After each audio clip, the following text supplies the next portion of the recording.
Hi guys, आज अपन एक बड़ा ही इंटरेस्टिंग टॉपिक डिस्कस करने जा रहे हैं कि रेसिडेंट एड्रेस में how to calculate number of days in India. So this is important for individual कि जो बंदा इंडिया में आता है उसके लिए how we calculate number of days. तो उसमें 5-6 प्रकार के क्वेश्चन एग्जाम में आ सकते हैं, तो ये वीडियो डिटेल में देखना है, आपका सभी कन्फ्यूजन क्लियर हो जाएगा। एंड आप अगर हमारे चैनल पर फर्स्ट टाइम आए तो चैनल को सब्सक्राइब करना है, बेल आइकन को भी प्रेस करना है ताकि जब भी कोई ऐसा वीडियो आएगा आपके पास पहुंच जाएगा।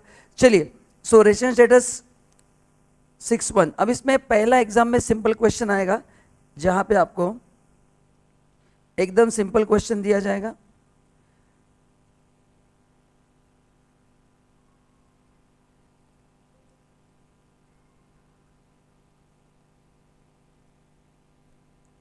So date of arrival and date of departure, ठीक है। सो इसमें अपन अलग अलग क्वेश्चन सॉल्व करेंगे। तो पहला केस अपन लेंगे एकदम सिंपल। 15 जून 2023 को इंडिया में आया और 1 जनवरी 2024 को इंडिया छोड़ के चला गया। ये एकदम बेसिक क्वेश्चन एग्जाम में आपको आएगा, पहला एकदम सिंपल। तो अब इसमें क्या करना है, सबसे पहली चीज, अगर यहाँ पे 15 जून को आया और 1 जनवरी को चला गया तो यहाँ पे आने जाने का समय दिया है क्या? नहीं। तो 15 जून को पूरा काउंट करना है और 1 जनवरी को भी पूरा काउंट करना है। तो अगर मैं जून महीने के नंबर ऑफ डेज काउंट करता हूँ, गाइस ध्यान से सुनना, जून में टोटल डेज है 30 में से मेरे को 15 को काउंट करना है, तो 14 को मैं हटाऊंगा। 15 को काउंट करना है, 14 को बराबर 15 से काउंट करना है। सो बोलो कितना होगा? यहाँ पे काफ़ी बच्चे कंफ्यूजन क्रिएट करते हैं। कैल्सी आपका सोना ज़रूरी है, मैंने भी कैल्सी निकाला है। बोलो, सो 30 में से 14 नहीं लेना है, मतलब कितना लेना है? 16। काफ़ी बच्चे यहाँ पे घाई में 15 लिखते हैं। ये सिंपल है बट कंफ्यूजन नहीं होना चाहिए। फिर जुलाई में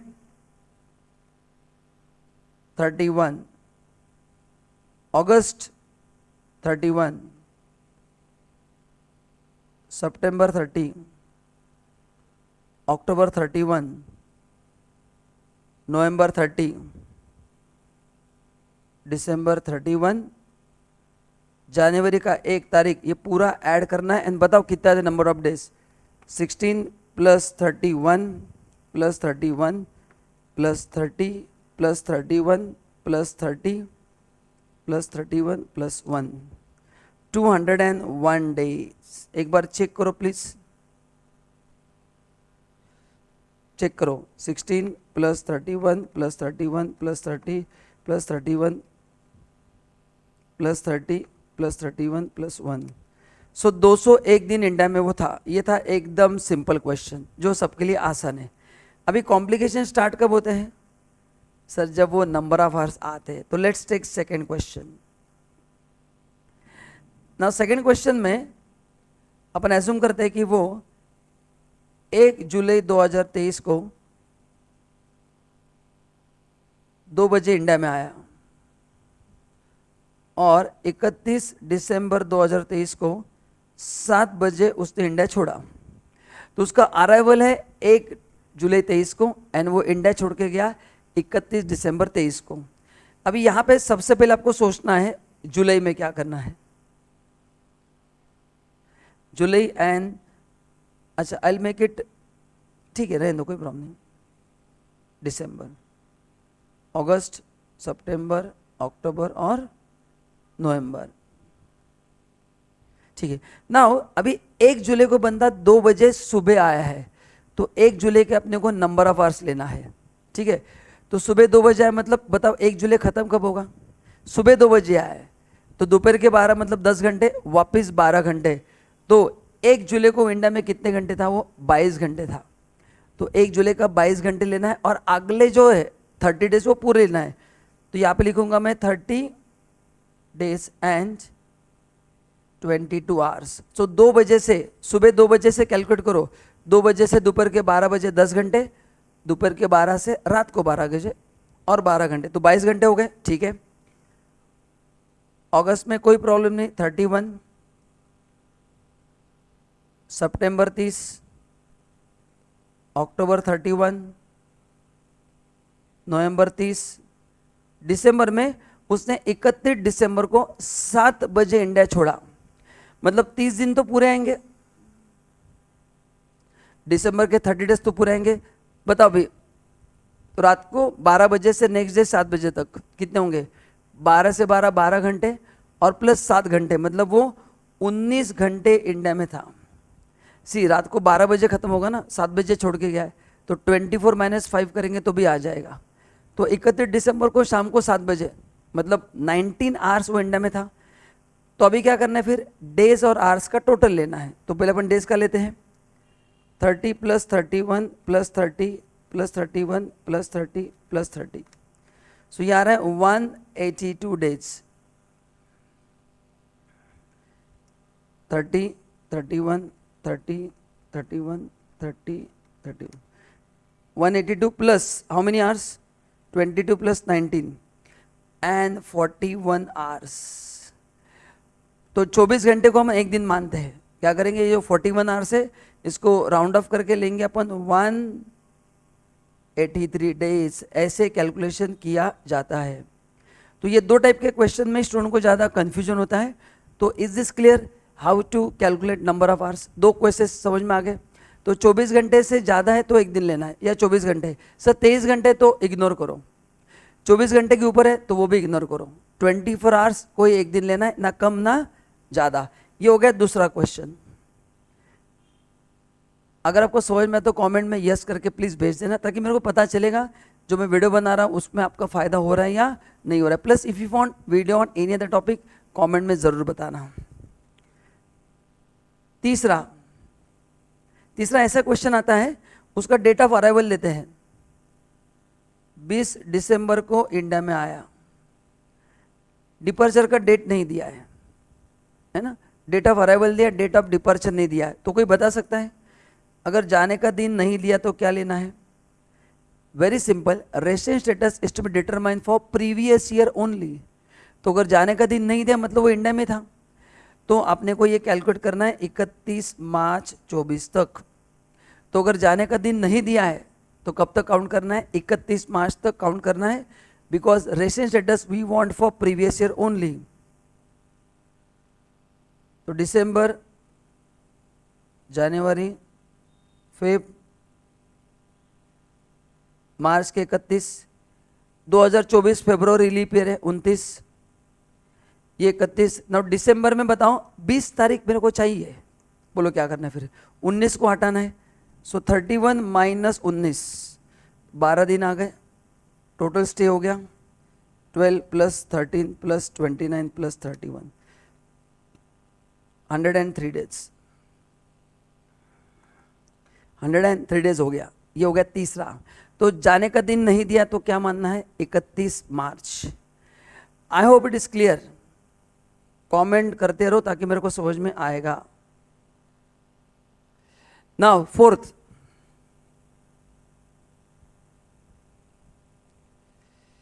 बोलो फोर्थ क्या है? फोर्थ अपन देखेंगे, ऐसा होगा 12 सितंबर 24 को उसने इंडिया छोड़ा, ऐसा दिया जाएगा। आने का दिन नहीं, मतलब वो पहले से इंडिया में था।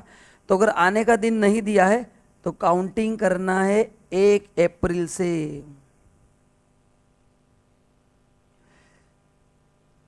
I'll make it 23। तो अगर आने का दिन नहीं दिया तो 1 अप्रैल से काउंट करना है, जाने का नहीं दिया तो 31 मार्च तक काउंटिंग करना है। तो करो काउंट फटाफट। अप्रैल 30, मई 31, जून 30, जुलाई 31, अगस्त 31, सितंबर 12। चलो टोटल लो, बताओ कितना आ रहा है? 30 + 31 + 30 + 30 + 31 + 12, 164 आ रहा है। 30 + 31 + 30 + 30 + 31 + 12, 164 आ रहा है। तो जाने का दिन नहीं दिया तो 31 मार्च, आने का दिन नहीं दिया तो 1 अप्रैल से। एंड फिफ्थ कैटेगरी क्वेश्चन जो आ सकता है, तो अगर आपने ये 5 केसेस समझ लिए तो आपका कैलकुलेशन का जो कंफ्यूजन है वो खत्म हो जाएगा। नाउ आखिरी केस, अब एक वेरी इंटरेस्टिंग क्वेश्चन एग्जाम में पूछते हैं। देखो क्वेश्चन ऐसा आएगा, mister X came to India on 12 December 23 for 240 days। ठीक है, अभी यहाँ पे बच्चे बोलते हैं सर पीरियड क्यों कैलकुलेट करना है, क्योंकि वो दिया है, वो 240 दिन के लिए इंडिया में आया है, करेक्ट ना। बट गाइस ये 240 दिन जो है ना, ये इस डेट से है, आपने को स्टे 31 मार्च का चाहिए, तो ये हर बार कैलकुलेट करना है, ये डायरेक्टली आंसर नहीं लिखना है, क्योंकि उसमें से कुछ दिन अगले साल के भी हो सकते हैं ना।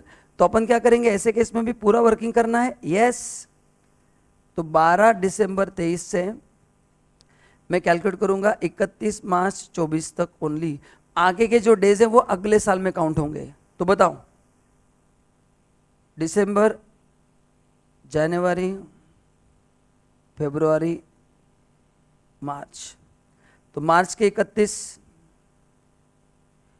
फेब 29, जनवरी 31, दिसंबर 12 को इंक्लूड करना है। सो 31 माइनस 12, 19, तो उसका स्टे कितना होगा, 19 प्लस 31 प्लस 29 प्लस 31, 110 डेज का उसका स्टे होगा।